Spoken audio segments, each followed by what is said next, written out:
उत्तर प्रदेश के बुलंदशहर में 2 साधुओं की हत्या के बाद योगी सरकार हरकत में आ गई है। उत्तर प्रदेश के बुलंदशहर में 2 साधुओं की हत्या के मामले में मुख्यमंत्री योगी आदित्यनाथ एक्शन में आ गए हैं। उन्होंने घटना की निंदा करते हुए जिलाधिकारी और एसएसपी से रिपोर्ट तलब की है। अनूपपुर शहर कोतवाली के पैगोना गांव में सोमवार रात 2 साधुओं की धारदार हथियार से हत्या कर दी गई थी। भारत में कोरोना के नए वायरस के मरीजों की संख्या में लगातार बढ़ोतरी होती जा रही है। देश भर में कोरोना पीड़ितों की संख्या 30,000 के पार पहुंच चुकी है। देश भर में कोरोना वायरस के मरीजों की संख्या 30,000 के करीब पहुंच गई है। पिछले कुछ घंटों में कोरोना वायरस के 1543 नए मामले सामने आए हैं। वहीं 62 लोगों की मौत हो गई है। मंगलवार को जारी स्वास्थ्य मंत्रालय के आंकड़ों के मुताबिक देश में कोरोना वायरस से संक्रमित लोगों की संख्या बढ़कर 29,435 हो गई है। वहीं इस खतरनाक कोविड-19 महामारी से मरने वालों का आंकड़ा 934 तक पहुंच चुका है। ममता बनर्जी के राज्य की पुलिस की करतूत उजागर हुई है। पश्चिम बंगाल पुलिस रात में लोगों को लॉकडाउन के दौरान सीमा पार करा रही है। लॉकडाउन के कारण पश्चिम बंगाल की सीमा सील है। NH2 पर डिबूहिट चेक पोस्ट, चिरकुंडा बराकर पुल व पंचेत में चेक नाका बनाकर लोगों की आवाजाही तक रोक दी गई है। इसके बाद भी बंगाल पुलिस लगातार लोगों को झारखंड क्षेत्र में प्रवेश कराने का कोशिश कर रही है। रविवार की रात बंगाल पुलिस की इस करतूत का झारखंड पुलिस ने खुलासा किया। ट्रक से आ रहे मजदूरों को झारखंड पुलिस ने वापस बंगाल भेजने का काम किया है। झारखंड पुलिस ने इस पूरे मामले की सूचना आला अधिकारियों तक पहुंचा दी है। देश में तेजी से पांव पसारा कोरोना वायरस अब नीति आयोग तक पहुंच चुका है। नीति आयोग के 2 अधिकारी कोरोना पॉजिटिव पाए गए हैं। इसके देखते हुए नीति आयोग की बिल्डिंग को 2 दिनों के लिए सील कर दिया गया है। कोरोना वायरस तेजी से देश में पांव पसार रहा है। अब यह वायरस नीति आयोग तक जा पहुंचा है।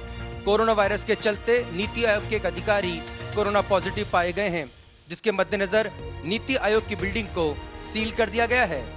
लॉकडाउन के दौरान कैंसिल हुए एयर टिकटों का रिफंड एयरलाइंस कंपनियां नहीं दे रही हैं। इस बाबत की गई शिकायत के बाद सुप्रीम कोर्ट ने अब इन एयरलाइंस को नोटिस भेज दिया है। सुप्रीम कोर्ट में दायर याचिका में कोरोना वायरस लॉकडाउन के कारण कैंसिल किए गए एयर टिकटों का पैसा वापस करने का एयरलाइंस को निर्देश देने की मांग की गई थी। सुप्रीम कोर्ट ने इस याचिका पर सुनवाई करते हुए एयरलाइंस को नोटिस जारी कर दिया है। मालूम हो कि कोरोना वायरस महामारी को रोकने के लिए केंद्र सरकार द्वारा किए गए लॉकडाउन के कारण घरेलू तथा अंतर्राष्ट्रीय उड़ानों को रद्द करना पड़ा था, जिसके कारण हजारों यात्रियों का पैसा एयरलाइंस कंपनियों के पास फंस गया है। कोरोना काल में सुपर रिच टैक्स का सुझाव देने पर विवाद हो गया है। भारत सरकार ने 3 IRS ऑफिसर्स को नोटिस जारी कर जवाब तलब किया है। केंद्र की मोदी सरकार ने सोमवार को इंडियन रेवेन्यू सर्विस के 3 अफसरों के खिलाफ नोटिस जारी किया है। इन 3 अधिकारियों और आयकर विभाग के अन्य अफसरों पर यह आरोप है कि इन्होंने कोरोना से लड़ने के लिए बिना अनुमति fiscal option and response to the कोविड-19 एपिडेमिक नाम के एक पॉलिसी पेपर को तैयार किया और फिर इसे सोशल मीडिया पर सार्वजनिक कर दिया। सुपर पावर अमेरिका कोरोना की बुरी तरह से चपेट में आ चुका है। अमेरिकी राष्ट्रपति डोनाल्ड ट्रंप ने दावा किया है कि करीब 70,000 से ज्यादा लोग इसकी वजह से मौत के काल में समा सकते हैं। अमेरिकी राष्ट्रपति डोनाल्ड ट्रंप ने कहा है कि अमेरिका में इस वायरस से 70,000 लोगों की मौत संभव है। उन्होंने कहा कि वास्तव में यह आंकड़ा इससे थोड़ा ज्यादा भी हो सकता है। वे नवंबर में होने जा रहे चुनावों में खुद को दोबारा चुने जाने के कारणों पर भाषण दे रहे थे। ट्रंप ने इससे पहले इस माह कोरोना से 60,000 लोगों के मारे जाने की बात कही थी।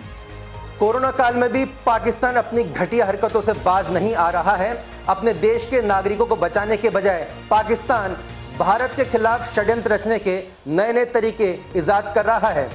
ताज़ा मामले में पाकिस्तान ने अब भारतीय लेखकों के लेख भारत के खिलाफ इस्तेमाल करने की नई ट्रिक अपनाई है। पाकिस्तान भारत के खिलाफ प्रचार करने के लिए कई हथकंडों पर विचार कर रहा है। पाकिस्तान भारतीय लेखकों और बुद्धिजीवियों की भारत सरकार की आलोचना का इस्तेमाल भारत के खिलाफ ही करना चाहता है। इसके अलावा कश्मीर पर भारत को घेरने के लिए वह इंटरनेट पर वीडियो अपलोड करने जैसी रणनीति भी अपना सकता है। कश्मीर में आतंकवाद को नए सिरे से पनपाने के लिए उसने कई योजनाएं बना रखी हैं। इन सारी बातों का खुलासा हुआ है पाकिस्तानी सेना के जनरल हेडक्वार्टर की ओर से प्रकाशित ग्रीन बुक 2020 के लेटेस्ट एडिशन में। कोरोना से निपटने के लिए मोदी सरकार द्वारा उठाए गए कदमों की विश्व भर में प्रशंसा हो रही है। अब एक ताजा अध्ययन में इस बात का खुलासा हुआ है कि भारत में 26 जुलाई तक कोरोना पूरी तरह से खत्म हो जाएगा। वहीं पूरे विश्व में कोरोना को खत्म होने में लगभग दिसंबर तक का वक्त लग सकता है। Singapore university of technology and design के शोधकर्ताओं ने artificial intelligence driven data analysis के जरिए दुनिया को एक उम्मीद की किरण दिखाई है। अध्ययन के मुताबिक दुनिया के सभी देशों में दिसंबर की शुरुआत तक कोरोना पूरी तरह से खत्म हो जाएगा। अध्ययन में यह भी बताया गया है कि अमेरिका में 27 अगस्त, स्पेन में 7 अगस्त, इटली में 25 अगस्त और भारत में 26 जुलाई तक कोरोना का अंत हो जाएगा। भारत तेजी से अपने सैन्य खर्चों में बढ़ोतरी कर रहा है। एक रिपोर्ट के मुताबिक अमेरिका और चीन के बाद भारत वैश्विक सैन्य खर्चों में तीसरे नंबर तक आ पहुंचा है। स्टॉकहोम स्थित थिंक टैंक ने कहा है कि अमेरिका सैन्य खर्च के मामले में टॉप पर रहा है, जबकि चीन और भारत दुनिया में दूसरे और तीसरे सबसे बड़े सैन्य खर्च वाले देश बन गए हैं। चीन का सैन्य खर्च 2019 में 261 अरब डॉलर तक पहुंच गया, जो 2018 की तुलना में 5.1% ज्यादा था, और भारत का सैन्य खर्च 6.8% बढ़कर 71.1 अरब डॉलर तक पहुंच गया है। वरिष्ठ शोधकर्ता CMNT वेजमन ने बताया, भारत के सैन्य खर्च में बढ़ोतरी का अहम कारण चीन और पाकिस्तान के साथ तनाव और प्रतिद्वंदिता रही है। विश्व स्वास्थ्य संगठन यानी WHO ने उन दावों को खारिज किया है जिसमें गुजरात और मध्य प्रदेश के इंदौर में कोरोना वायरस के घातक स्ट्रेन के होने की बात कही गई थी। विश्व स्वास्थ्य संगठन WHO ने ऐसे दावों का खंडन किया है कि गुजरात और मध्य प्रदेश के इंदौर में कोविड से जुड़ी मौत वायरस के एक घातक स्ट्रेन के फैलने की वजह से हो रही है। WHO की टेक्निकल टीम ने बताया कि लैब्स के ग्लोबल नेटवर्क और न्यूरोलॉजिस्ट के पास ऐसा कोई वैज्ञानिक प्रमाण नहीं है जिससे यह साबित होता हो कि नोवल कोरोना वायरस का एक स्ट्रेन अन्य से ज्यादा खतरनाक और घातक है।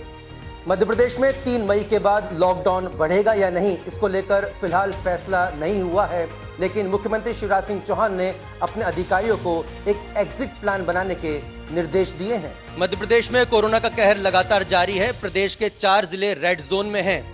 इसके बाद रिटेक, ऐसे में सबके मन में सवाल है कि क्या लॉकडाउन बढ़ेगा। पीएम मोदी के साथ मीटिंग के बाद इसे लेकर शिवराज सरकार ने अभी तक कोई फैसला तो नहीं लिया है, लेकिन अधिकारी एग्जिट प्लान की तैयारी में लग गए हैं। सीएम शिवराज सिंह चौहान ने अधिकारियों को 3 मई के बाद के प्लान को तैयार करने को कहा है।